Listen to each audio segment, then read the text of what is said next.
Well, Colm Flyn is the Vatican Correspondent for EWT News, a global Catholic TV and radio news network, and he joins me now from Rome. Good evening, Colm. A very good evening to you and good morning here from the Eternal City. News of the Pope's passing has only been made in the last hour or so. What sort of reaction are you seeing where you are in Rome? A shocked reaction here, not just in Rome, but around the world, Kat, because you have to remember we are just after coming out of Holy Week. Easter Sunday was yesterday, where although the Pope didn't celebrate the main Easter Sunday Mass, at the end of it, when the crowd of 35,000 people started saying, Viva el Papa, Viva el Papa, he made an appearance at the balcony of St. Peter's Square. You could see that he was weak. He was looking more vulnerable than usual, of course, after that 5-week stay in hospital. But he said 2 sentences, Kat. He said to the crowd, "Good morning, my brothers and sisters, and I wish you a happy Easter." So the surprise this morning when the Vatican officially announced the Holy See that the Holy Father, Pope Francis, had passed away at 7:35 a.m. local Rome time inside the Vatican at the age of 88. And as you touched on there, huge shock for many Catholics around the world, given he did appear on that balcony just 24 hours prior. Yeah, and you're looking at that live shot there of St. Peter's Square, that and the beautiful basilica there in the centre of the shot. That is where he appeared less than 24 hours ago. And while, like I said, he was feeble and he was weak, the crowd were ecstatic to see the Holy Father because it wasn't known how much we would see of Pope Francis throughout Holy Week. Normally the Pope is the main celebrant over all of the main liturgical events. So an Easter week in Rome without the Pope was a little bit of a strange one. So the relief and the reassurance to see the Holy Father yesterday was quite something for all the faithful and the tourists that are here in Rome at the moment. And he was still working somewhat because you have to remember, Kat, that during that Easter Mass, he was meeting with the Vice President of the United States, J.D. Vance, just a couple of meters away in his private residence, Casa Santa Marta, within the walls of Vatican City. Now, the two have sparred in the past, the Trump administration and the Holy See and Pope Francis, but this was a short and sweet, a cordial meeting, as the Vatican liked to describe it. J.D. Vance went in and he said to the Pope, "It's good to see you. I know that you haven't been feeling well, but it's nice to see you doing better."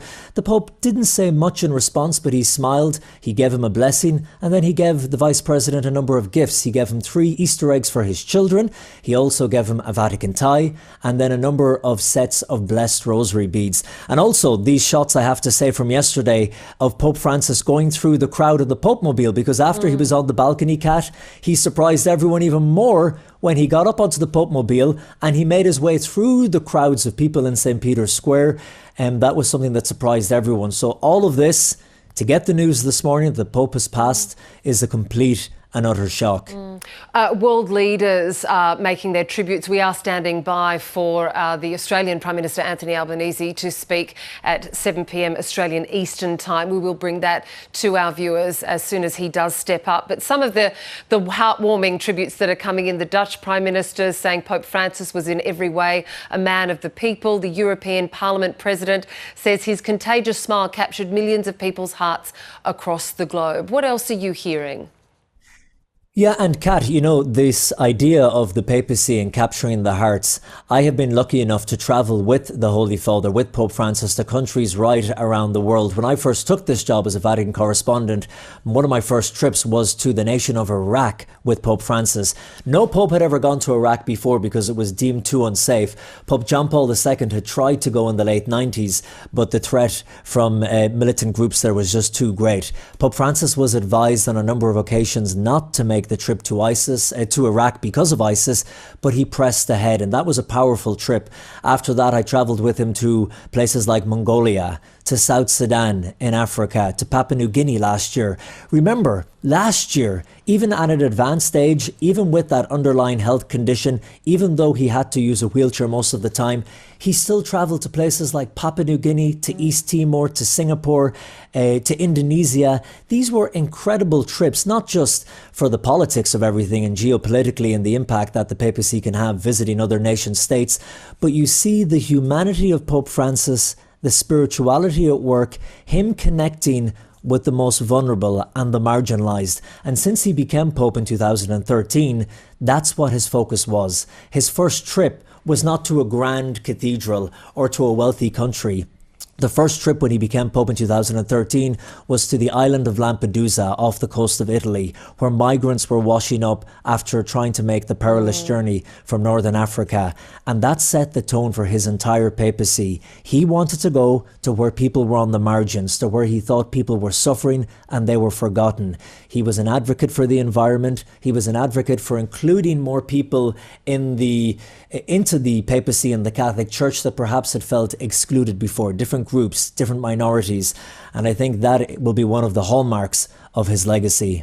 Colm, you mentioned there that you travelled extensively with him covering his papacy.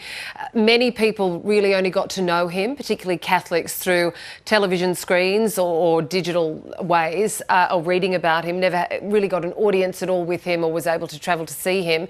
How would you compare the Pope Francis that you might have gotten to know behind the scenes through all the travels and work that you had with him to those that we really learnt of him through the screens? Well, I think like many figures in the media, they can sometimes be politicized, they can be misinterpreted. I think at the heart of it, Pope Francis was someone who exuded simplicity, and I don't mean that in some kind of degrading way, but beauty and simplicity. I think it was St. Francis of Assisi who said, you should spread the gospel and, if necessary, sometimes use words.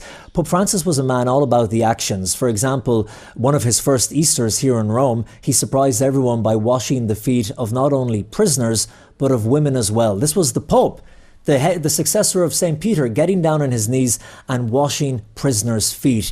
Gestures like this were huge around the world and really spoke to people regardless of language, even regardless of religious affiliation, because he is someone who connected with the Muslim community, with the Jewish community, with people of no faith as well. I would often meet people who say, look, I'm not a practicing Catholic, I'm not religion, but I really love Pope Francis because of the simple way he was able to transmit his message of peace and of hope. Even yesterday, although he could only speak, Kat, for 2 sentences, he could only say 2 sentences really, he sat on the balcony, as you can see there, and he handed his pre-prepared script, his Urbi et Orbi, Latin meaning his message to Rome and to the world. He handed that to the Master of Ceremonies. It was a 20-minute script that the Pope had written, and in it, he called for the protection of life from the unborn child in the mother's womb to the elderly, to the sick, to the people on the margins. He said that he had a closeness to the suffering people of Palestine and the people of Israel. He said that he was hoping for a permanent ceasefire in Ukraine. He said he was praying for the people who were afflicted by war and conflict in parts of Africa, Lebanon, Syria, all over the world. This was just yesterday. You have to remember his 20-minute speech was read out while he sat beside the person, sometimes with his eyes closed. This, from the very beginning, was the message he wanted to give to the world. Peace, love, the message of the gospel. He was really, you touched on so many of what I'm sure will be his legacies over the years, but he was a pope of many firsts when you look at where he came from and some of the things that he actually did.